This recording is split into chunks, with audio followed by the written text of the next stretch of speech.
Dans ce dialogue étudiant, nous sommes dans une salle de montage et c'est le dernier jour de l'atelier. 5 étudiants et l'enseignant finalisent un documentaire sur la révolte des Sepoys ou des Sipais qui a eu lieu en 1857-1858.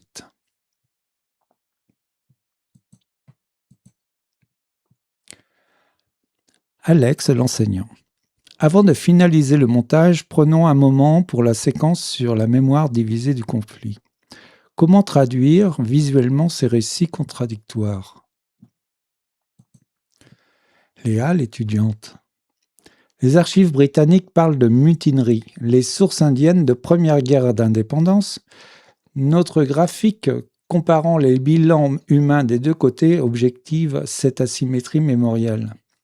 Les chiffres ne mentent pas. 6 000 morts européens contre près de 100 000 du côté indien. L'étudiante Chloé. Les chiffres, oui, mais comment montrer l'inhumanité des représailles? Le puits de Campor, où les Britanniques ont jeté les corps des rebelles. Cette cruauté dépasse la logique militaire. Notre témoignage de la descendante d'une famille Sepoy devrait être en voix off sur ces images. Étudiant Mehdi. Attention à ne pas tomber dans le manichéisme. Ce conflit n'était pas un bloc homogène.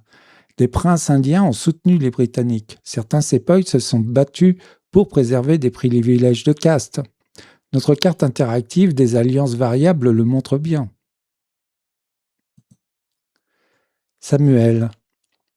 Justement, et si on utilisait la métaphore du miroir brisé? Chaque fragment représente une mémoire différente.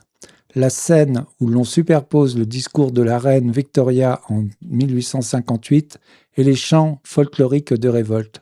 Cette polyphonie est l'histoire. Jade. Trop esthétisant. Ce documentaire doit interpeller. Montrons comment cette histoire éclaire les tensions actuelles autour des statuts coloniales. Ce plan où la caméra passe du mémorial britannique de Delhi à une manifestation contemporaine. L'élixir, c'est cette prise de conscience que le passé n'est jamais mort. Léa, votre approche émotionnelle biaise l'objectivité historique. Notre rôle est d'exposer les faits, pas de prendre position. Jade, l'objectivité est un leurre. Toute narration est politique. Notre choix même des images, partir des gravures coloniales, puis les faire craquer avec des photos d'archives indiennes, c'est déjà un acte de décolonisation. Chloé, entre votre froideur statistique et votre militantisme, il y a la place des vies humaines. Ce soldat britannique qui écrit à sa femme et ce Sepoy qui rêve de liberté, leur humanité commune transcende les clivages. Mehdi, pourquoi opposer ces approches? Notre force est dans leur tension même. La structure en triptyque que je propose, fait, acteur, mémoire, permet cette complexité sans la trahir. Samuel, exactement, comme ces miniatures moghols, où la même bataille est vue depuis plusieurs points de vue. Notre documentaire peut être ce palais des miroirs où chaque vérité relative trouve sa place. Conclusion de l'enseignant. Vous touchez là au cœur du travail historique. Vos désaccords même sont l'élixir de cet atelier. La scène finale pourrait montrer ces différentes interprétations comme des couches archéologiques sans tentative de synthèse artificielle.